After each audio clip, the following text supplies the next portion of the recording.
program yang sudah dikerjakan oleh pemerintah, tetapi memang terus terang malam hari ini tadi ada beberapa hal yang dibahas secara khusus, salah satunya mengenai sistem keuangan dan sistem perbankan kita, termasuk tadi membahas mengenai hasil dari peraturan pemerintah yang kita keluarkan berkenaan dengan masalah devisa hasil ekspor, gitu. Salah satunya. Itu DHE-nya udah diterbitin berarti, Mas? Sudah berlaku mulai bulan Maret. Jadi tadi membahas untuk melakukan evaluasi sejauh mana efektivitas dan dampak terhadap diberlakukannya DHE. Kalau sejauh ini laporan dari Bapak yang terkait, menteri terkait, apakah itu pengusaha-pengusaha itu sudah menaruh uangnya di sini, Mas, dengan aturan yang baru? Sudah, tetapi memang perlu juga terus kita pelajari, ya, karena dari yang sudah kita terapkan hasilnya belum cukup menggembirakan itu. Makanya tadi salah satu pembahasan kita terutama di bidang ekonomi untuk malam hari ini. Ada kendala tersendiri kah, Mas, yang disampaikan tadi? Mengenai? Dari hal itu, maksudnya dari pengusaha-pengusaha itu atau apa segala macam yang disampaikan? Mereka untuk membawa itu keluar? Ya, masih ada beberapa yang memungkinkan devisa kita belum seoptimal yang kita harapkan. Makanya itu yang diminta untuk segera untuk dipelajari kembali. Mas, ini Gitu. kan lagi ramai soal TKD. Apakah tadi Bapak Menkyu juga melaporkan soal TKD juga ke Bapak TKD daerah itu, Mas, yang dipotong. transfer ke daerah? Kan Enggak, malam ini tidak membahas masalah TKD karena kan memang beberapa kali juga sudah disampaikan penjelasan dari Kementerian Keuangan. Kemudian juga beberapa hari yang lalu beberapa kepala daerah juga sudah diterima beraudiensi dengan Menteri Keuangan, ya, saling berkoordinasi untuk diberikan penjelasan mengenai masalah TKD ini. ini kehadirannya Mas Gibran, apakah ada ngomongin soal percepatan pembangunan Papua juga nggak sih, Mas? Yang kemarin juga baru dibentukkan, ada obrolan itu juga nggak?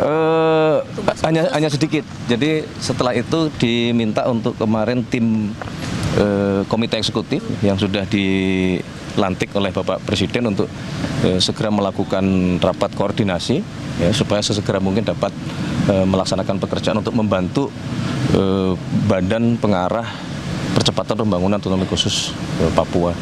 Mas, terkait dengan WUS ini tadi dibahaskan Mas, kan soal Menko kan juga bilang soal WUS itu kan menolak untuk bayar pakai APBN, Mas. Apakah sempat dibahas juga kalau Mas? Malam ini tidak sempat. WUS bukan salah satu pembahasan malam ini. Tapi beberapa waktu yang lalu juga sudah dibicarakan untuk diminta mencari skema supaya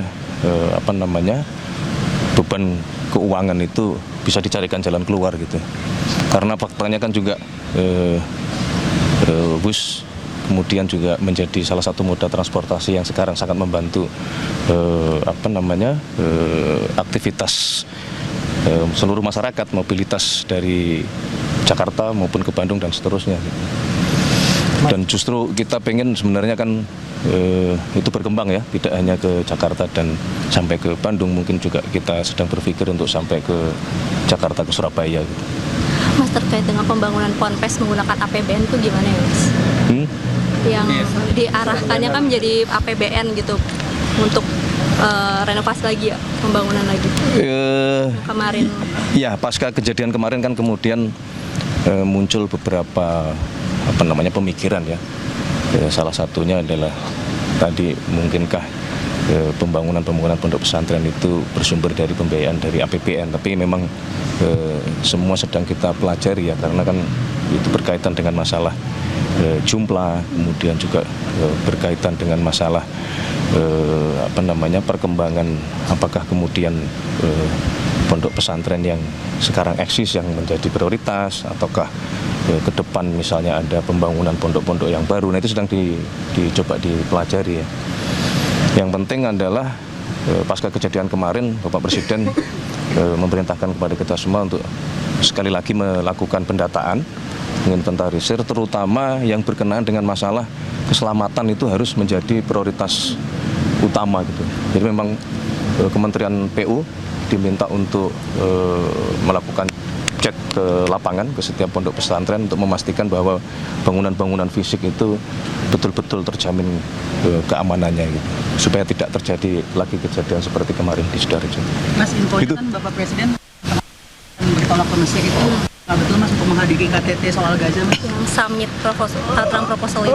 Ya, jadi malam hari ini selain memang rutin Bapak Presiden setiap minggu mengadakan rapat koordinasi dengan menteri-menteri terkait, juga malam hari ini tadi Bapak Presiden menyampaikan kepada kita semua bahwa kemarin secara khusus beliau mendapatkan undangan, memang juga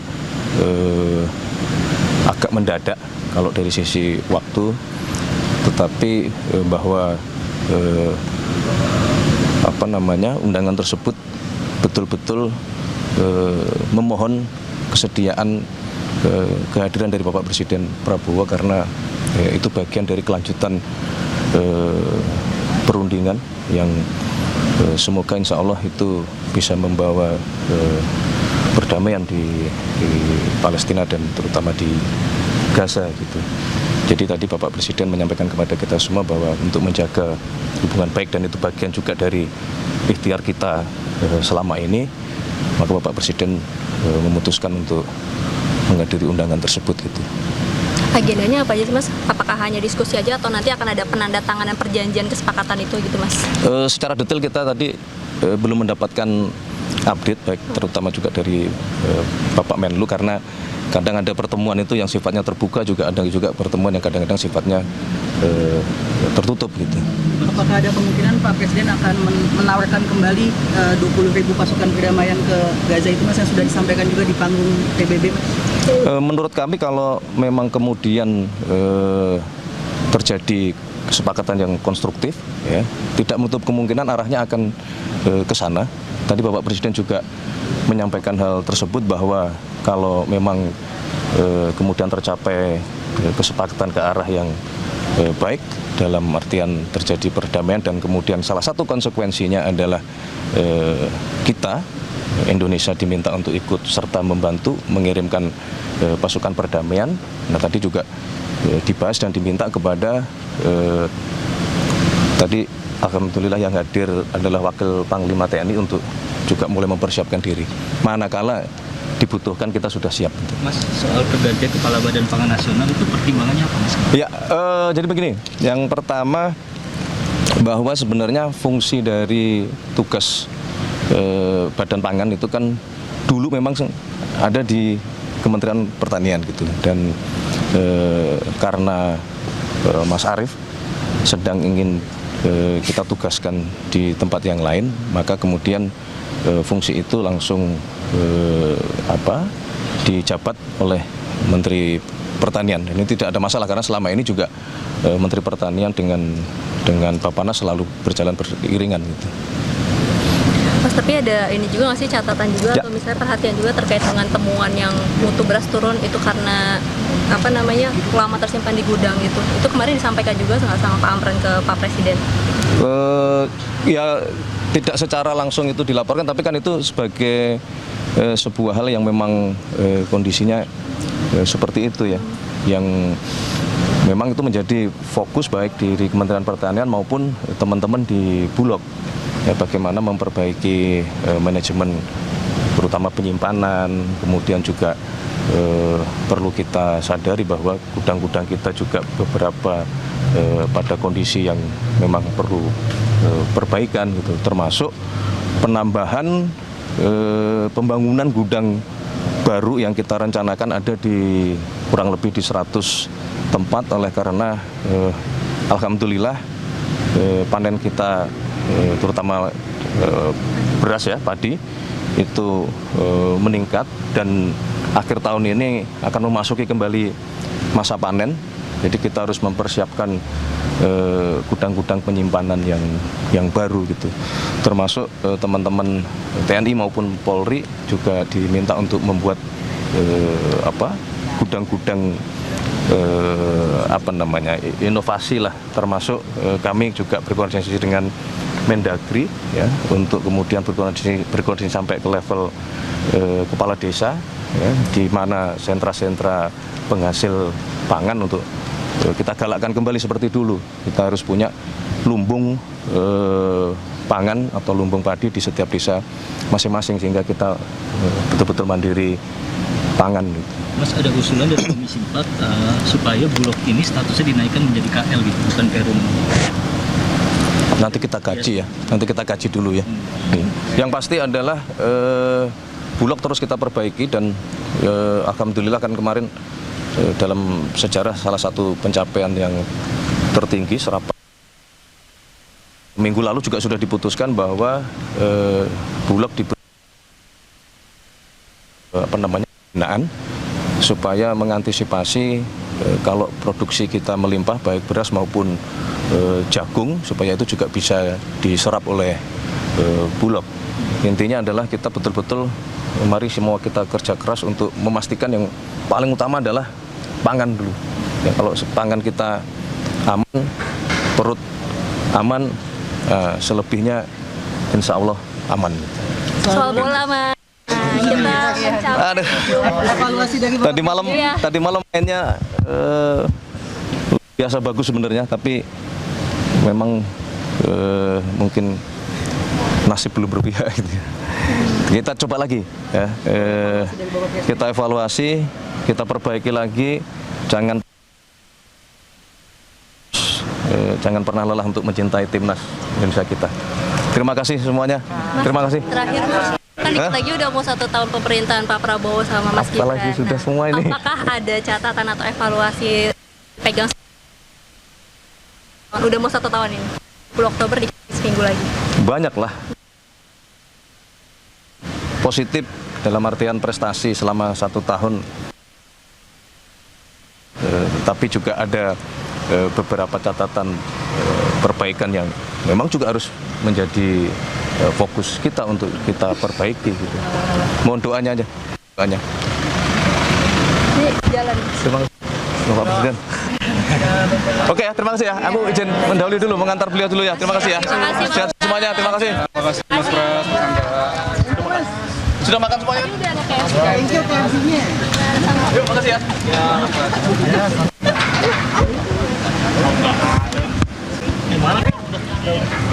Yang ke Mesir, saya stop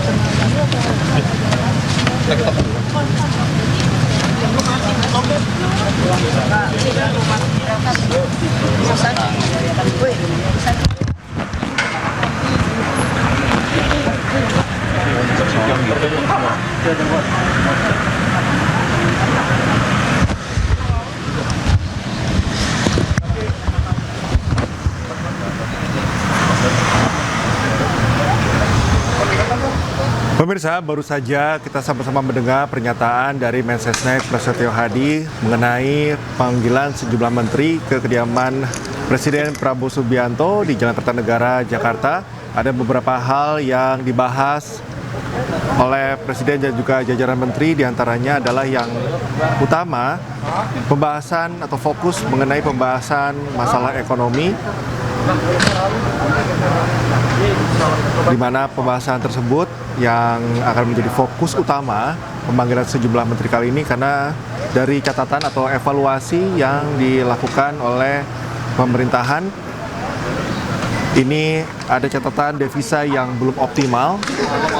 Maka dari itu beberapa langkah kemudian formulasi-formulasi harus dilakukan oleh kementerian terkait. Tadi juga kita sempat mendengarkan pernyataan dari Prasetyo Hadi apakah dalam rapat kali ini juga membahas sejumlah permasalahan dalam isu-isu yang tengah mengemuka publik, diantaranya adalah TKD atau transfer dana ke daerah yang secara spesifik memang tidak dibahas, tetapi implementasinya segera akan dilakukan. Itu tadi sejumlah permasalahan yang dibahas dalam agenda pertemuan antara Presiden Prabowo Subianto dan juga sejumlah menteri di Kertanegara, Jakarta. Demikian breaking news kali ini. Saya Cika Mutazam, terima kasih. Sampai jumpa.